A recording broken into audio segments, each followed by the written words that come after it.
एक तो सबसे पहले चाहे हम मंदिरों की साइड आए, वृंदावन, ब्रज, या फिर नॉर्मली अगर शहर में कहीं घूम रहे हैं तो हर एक ट्रैफिक लाइट में, या अगर आप 5 कदम भी पैदल चल रहे हो तो आपको कोई ना कोई भिखारी दिख जाता है।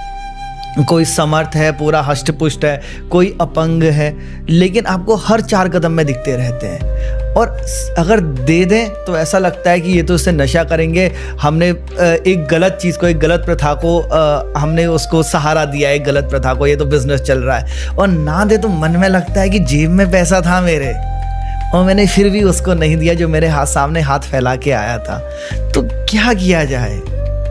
भगवान ने हमको बहुत कुछ दिया, क्या उन्होंने देने से पहले पूछा था कि तू इसका कहाँ उपयोग करेगा? नहीं। हमें नहीं पता कि ये कहाँ यूज करने वाला है भिखारी, लेकिन उसको तो पहले से पता था कि हम कहाँ यूज करेंगे। तो मुझे नहीं लगता कि आपको ज्यादा सोचने की जरूरत है कि आगे वाला क्या कर रहा है। आगे वाले के कर्म आगे वाले के पास है, आप अपने कर्म से मत छूटो। प्रेमानंद बाबा जी महाराज, उनकी एक बहुत अच्छी लाइन मैंने सुनी है। बाबा ने कहा कि कोई पूछ रहा था कि बाबा लोग हमारी अच्छाई का फायदा उठा लेते हैं। तो बाबा ने हंस के कहा कि ये तो तुम्हारे लिए बड़ी अच्छी बात है कि लोग तुम्हारा फायदा उठा पा रहे हैं। तुमको भगवान ने इतना बनाया कि तुम किसी के लिए फायदे के लिए काम आ रहे हो, इसमें नेगेटिव क्या है? ये तो तुम्हारे लिए पॉजिटिव ही हुआ ना। बहुत सुंदर कि लोग हमारी अच्छाई का फायदा, अरे तुम फायदा उठाने दो, तुम किसी के लिए फायदेमंद हो, तुमको ये सोच के नाचना चाहिए।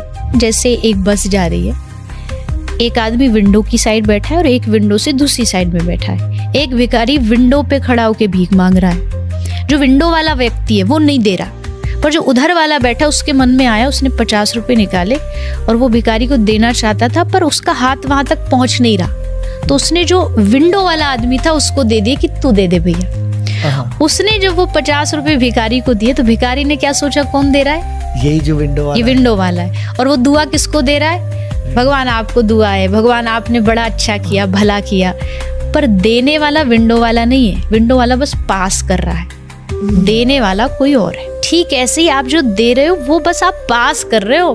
भगवान सीधा नहीं दे सकते थे, इसलिए उन्होंने आपका हाथ आगे बढ़वा दिया, क्योंकि उनका हाथ यहाँ तक पहुंच नहीं रहा। उन्होंने मनुष्य बनाया और कहा तू मदद कर।